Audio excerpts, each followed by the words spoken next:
Okay, so the next video is called Western Rape Cultures, and it's interesting how feminism has kind of like almost vanished lately from YouTube as a topic of conversation. Of course, it hasn't completely vanished, but compared to 1 year ago, it's being discussed much less. So this was a big topic point. Wow, I can't talk. This was a big talking point for anti-SJW YouTubers in 2016. Was the like there is no rape culture thing. So this was sort of a response to that. Let's roll it. There's nothing like starting a new game of childhood to make me feel like a Pokemon again. Huh. No option to play as a female character. Wait, is that sexist? Is this patriarchy? Is this a trope versus women? No! Not here! Not in my childhood! I need a... Get out of my childhood! Oh God, I'm sorry. Forgive me, sweet mother, dark mother, cold mother, kind mother, cruel mother. Baby, I'm sorry. These intros. I hate this goddamn driving shit.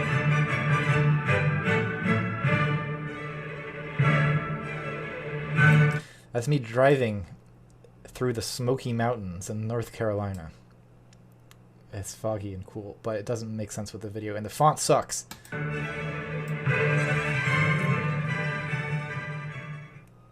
I don't like arguing about feminism itself, because no one agrees what feminism means, and if you call yourself a feminist, you're vulnerable to what we might call the Trigglypuff argument, where your opponent says, "Look at this dumb, retarded feminist," and you end up feeling like you have to apologize for something you never agreed with in the first place. So let's just skip the debate about what feminism means, and about who is or isn't a feminist. The important thing are the substantive issues, and one of the big ones is rape culture, so let's start with that. In the shitlord corners of YouTube, the consensus seems to be that there is such a thing as a rape culture, but that it's only the province of Muslims and the blacks. Sargon in particular has made this claim several times. While I certainly agree that there are rape cultures in African and Muslim societies, I don't think that we in the West are entirely off the hook. I also think it's more important for us to establish whether or not there is a rape culture in our own societies than it is to protest on behalf of people living in Africa, simply because we have more influence over our own cultures than we do over what people are doing in the Congo.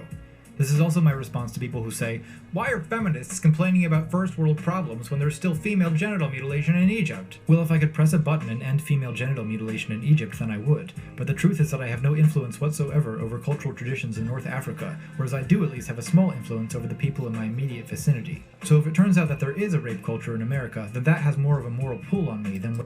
See, but so the editing is still very basic, but you can see that what I like about this video that I think it does that the previous videos didn't do is the visuals help make the argument. I talk about a thing in general, and the visuals present examples of the thing I'm talking about, and that works much better than just showing a kind of vague still image. Whatever it is that people are doing in Somalia. And to be clear, I'm not saying that you shouldn't care about female genital mutilation. I agree that it's important to be an informed global citizen and all that shit. I'm just saying that you have more influence and therefore more responsibility within your own society. So the question I'm addressing is whether there's a rape culture in Western society. But this is actually a pretty bad way of framing the issue, since Western society is an extremely vague term. What counts as Western society? Does Moldova count? Does Australia? Does Mexico? Whoa, man. Like, nuance. That fucking picture of Trump with his burrito bowl. This is the one where if you look in that hold on, let's zoom in here. If you take a look at this picture, there's a picture of his ex-wife in a bikini right there, which is there because to be fair, it was there apparently because the picture was featured in a magazine article about him, so he was probably reading the article about himself, and that's why the picture was there, but it's still funny.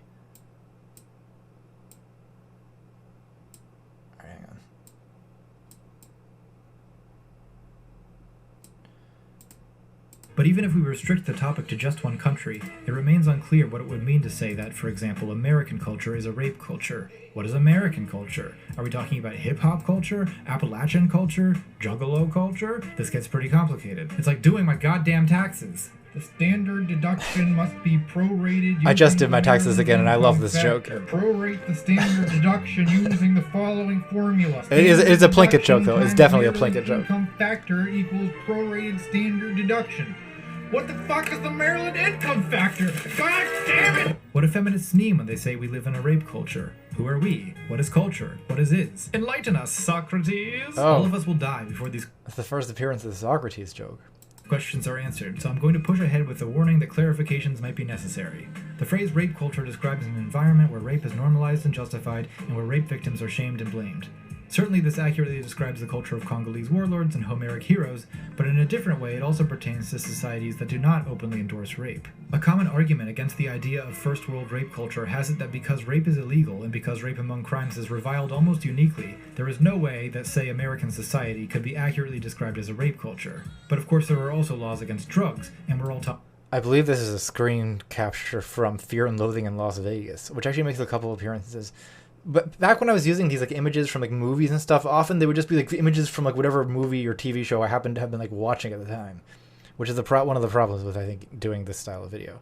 Not that drugs are bad in school, yet still there exists a drug culture. Not that I know anything about drug culture. Yeah. I've read a couple articles about it. One took over the line, sweet Jesus, one took over the line. Shh. Part of what's going on here. I love that I shush myself. There is that our culture is in conflict. On the one hand, there's our education and the law telling us that drugs are bad, and on the other hand, there's the psychiatric and pharmaceutical industries telling us that drugs are the solution to anxiety and sadness. And on the third hand, there's the goddamn media that glamorizes partying and hedonism. As it should. Those things are glamorous and fun. Something similar is going on with rape. On the one hand, we view rape as this crime to end all crimes, this abomination so fathomless and evil that we dare not even joke about it. And on the other hand,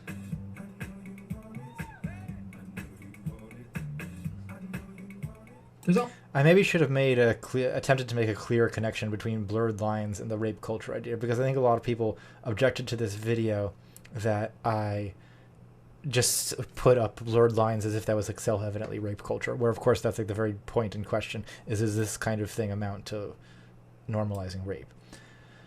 Almost an air of protesting too much about our hatred of rape. It reminds me of our collective attitude toward pedophilia.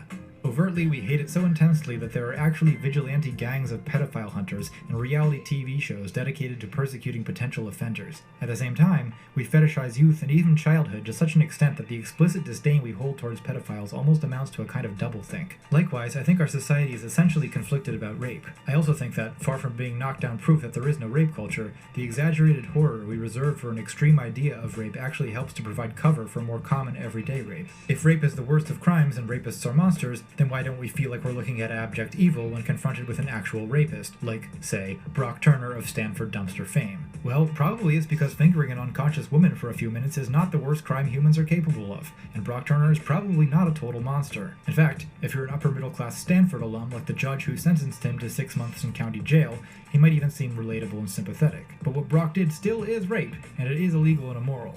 His crime just wasn't some kind of especially heinous Law & Order SVU type situation. So Christina buys him breakfast, he rapes her for lunch. Oh god.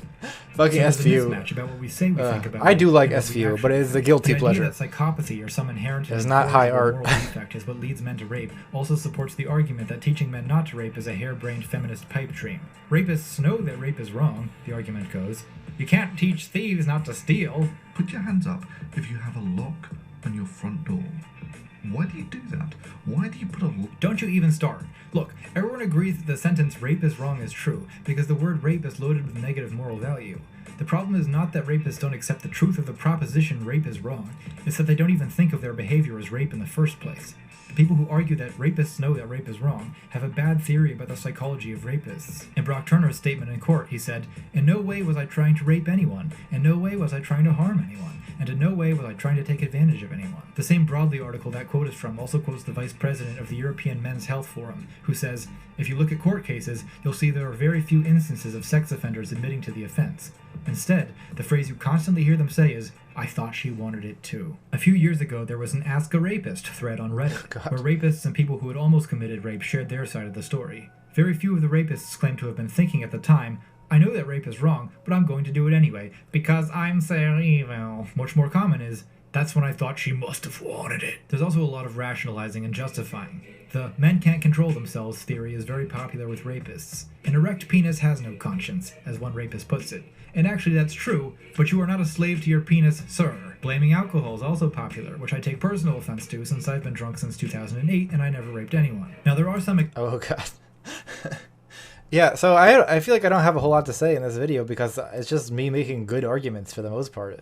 Like, this pretty much holds up. exceptions to the rule that American rape culture is subtle. Some fraternities have straight-up Mycenaean rape cultures that would make any ISIS rape lord proud. A few years ago, a Phi Kappa Tau member at Georgia Tech sent an email to his chapter titled Luring Your Rape Bait, in which he describes a simple 7-step system for weaponizing alcohol to coerce girls into sex, ejaculate inside of them, and shove them out of your room. Of course, the email also says, "No raping," in all caps, so I guess it's not really rape. There is no rape culture. Case closed. My theory about fraternity rape culture I love this picture so much. is that it begins with sadomasochistic hazing rituals and just generally doing gay rapey shit to people who are unconscious. This creates an atmosphere of disrespect for consent and bodily autonomy, which is propped up by an ideology of male bonding. Also, this picture from male bonding. I don't know where I found these pictures. I guess Google. And it comes to seem harmless and normal. I don't know what I was searching for, though. Then when women stumble into the lair, they're treated with the same lack of respect, minus the male bonding, and plus misogyny and social pressure to get laid by any means necessary, and the result is rape. Now, the existence of fraternity rape culture doesn't prove that America is a rape culture, but that's not exactly what I'm trying to prove. My point is that there are significant segments of American society that implicitly or explicitly encourage rape. The feminist blogosphere is part of American culture, but I don't think any feminist would want to say that it's part of rape culture. A corollary of this is that rape could probably be somewhat reduced by opposing these rapey elements in American society. There's an argument that goes, You are suggesting something that has been common to humanity since the dawn of humanity, and in Why is almost Sargon every like other this? animal species, is not something inevitable that we just have to live with. Something inevitable that we just have to live with. That's his... Alright. You will never put an end to rape. It will never, ever happen. while this might be strictly speaking true, I don't think it's the case that rape can't be reduced. How could it be reduced? Well, for one, shut down the institutions that support rape culture. Close down frat chapters that encourage or permit their members to rape. Make consent a big part of sex education. I know that shitlords argue we already teach men not to rape and no more education is necessary. Telling women to stay home, to not drink, and to dress like nuns is the only option we have, they say. But I, for one, never really encountered a sophisticated discussion about consent until age 22, when I received my cultural Marxist brainwashing from academic feminism. In high school sex ed, I learned that abstinence is the only safe option. I gave a class presentation on scabies, and that was about it. There was nothing about determining whether someone is too intoxicated to consent, or what coercion looks like, though these topics are kind of complicated, and, to a lot of people, apparently not obvious. So that what I said during that Mean Girls clip is true. I had pretty terrible sex ed, honestly. Growing up in public schools in Virginia, it was basically just like still like the Reagan era abstinence only thing. We had these videos that I think were from the 80s that we were watching a lot of the time. And yeah, I remember like lectures about condoms not working and not a word about consent. A lot about STDs, nothing on consent. And and for that reason, I don't think I had a sophisticated idea about intoxication and consent until like college feminism. I hadn't thought about it until then, really.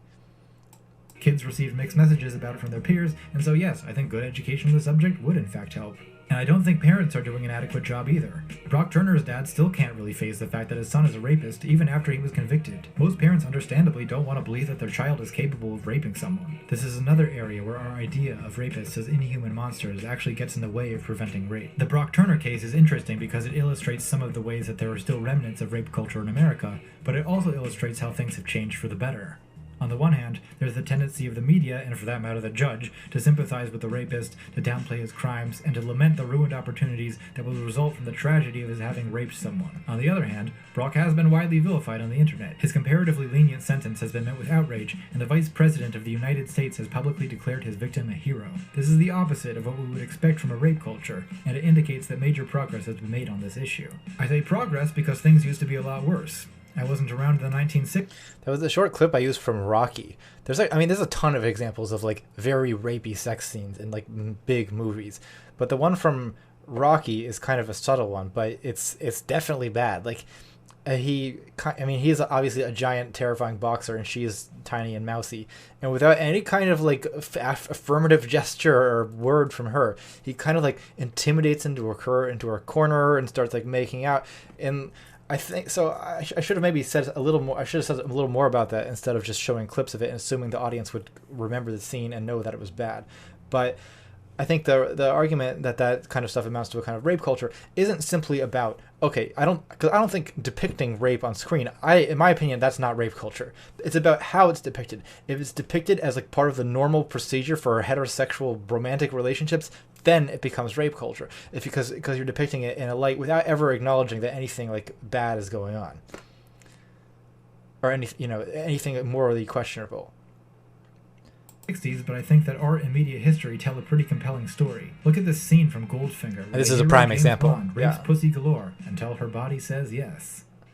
Skip it. I'm not interested. Let's go. What would it take for you to see things my way? A lot more than you've got.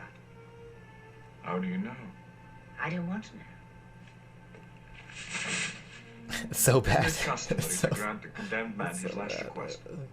You've asked for this. I'm gonna skip the next 30 seconds of hilarious pre-rape jujitsu. Yeah. Now let's both play. Ugh, it's so bad. So bad. It's not rape if romantic orchestral music swells in the background. Yeah, exactly.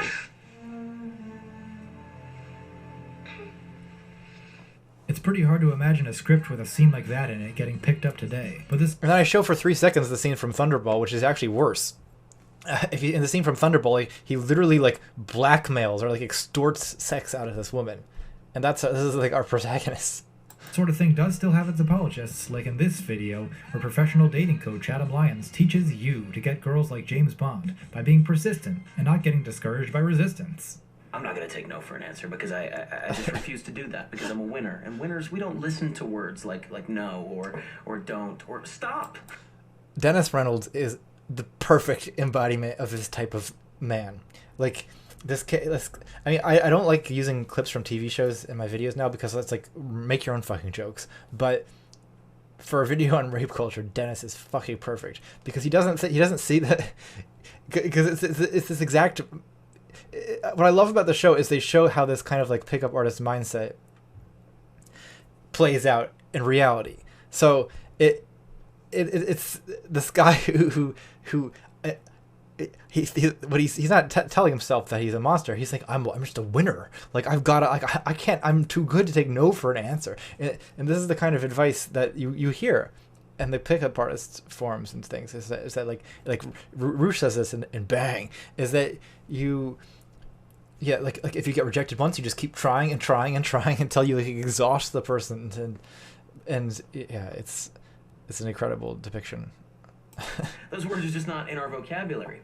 I know what you need. And Adam Lyons knows what he's talking about. I know what you need. Once voted right. least likely to get a girlfriend at school, he's internationally regarded as one of the top 3 specialists on seduction. I'm sold. I think we're at a point where most of us... Adam Lyons still has more YouTube subscribers than me. That's sad. ...find this unacceptable. But it's worth asking why this progress has occurred. I think a big part of it is that feminists have been complaining about this for literally decades, and a lot of people, especially in media and academia, have finally listened to them. Sometimes to get things done, you just have to complain for 40 or 50 years, and it's not fun, and it sucks to listen to, but you just have to do it. Eventually the culture changes, and then everyone pretends they were on your side all along, as happened with gay rights and is currently happening with trans acceptance, and, I'm happy to report, with opposition to rape culture. So this is a point that I've just was making on Twitter this morning, is that people forget. Like, people point to like current social norms, progressive social norms, as like evidence of like Western society's inherent superiority, and or of just like pure science, or of just the way things are, and they forget that things are like this because of the just exact kind of activism that they're now complaining about. It's maddening. Exception, of course, are the millions of troglodytes on YouTube still clinging to justifiably outdated notions about sex and gender. I'm not saying that everything feminism does is good, or that there isn't room for justified critique, since even the most righteous social movements usually come with a smattering of bad ideas. No one is perfect. Martin Luther King cheated on his wife and plagiarized his doctoral dissertation, and if Thunderfoot and Sargon had been around in 1964, they probably would have been writing articles decrying him as a cheater and a fraud. They're just a couple of rational free thinkers pointing out the facts. Fortunately, the bad ideas seem to fade out after a while the good ideas tend tend to stick. In the 1970s, it was a popular talking point for the women's movement that PMS is a fiction of patriarchal psychiatry. This bad idea has vanished, while the good idea that women ought to have equal employment... So I guess there's probably some people who still think that that PMS is a fiction of patriarchal psychiatry, but I feel like the vast majority of period-having people that I know complain about it. I think it's a thing.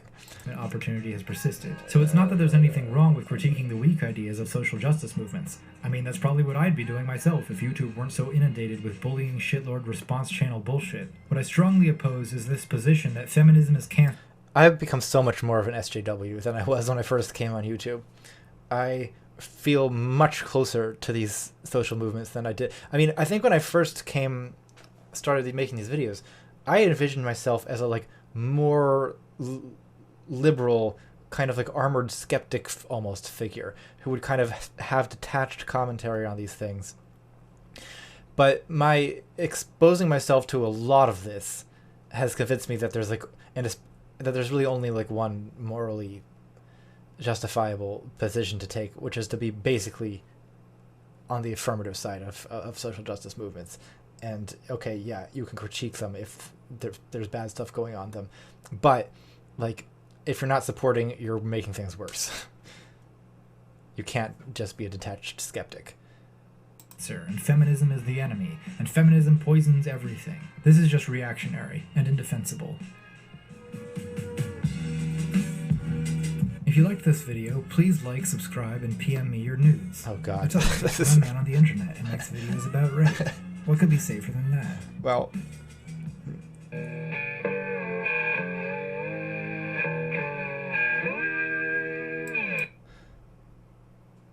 You can see I'm playing this guitar with a shot glass or something. Hold on.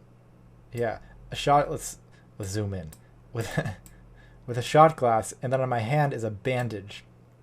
So that bandage right there is actually, I really did a number on my finger with a vegetable peeler. Just completely removed the skin and flesh on the top of the knuckle, with a vegetable peeler. And I had that bandage on for a couple weeks, and now it's this terrible fucking scar, which is ruining my career as a hand model. You probably don't give a shit, but this video always kind of reminds me of that, because it also happened while I was working on editing the video. Probably delayed the release of the video by a day.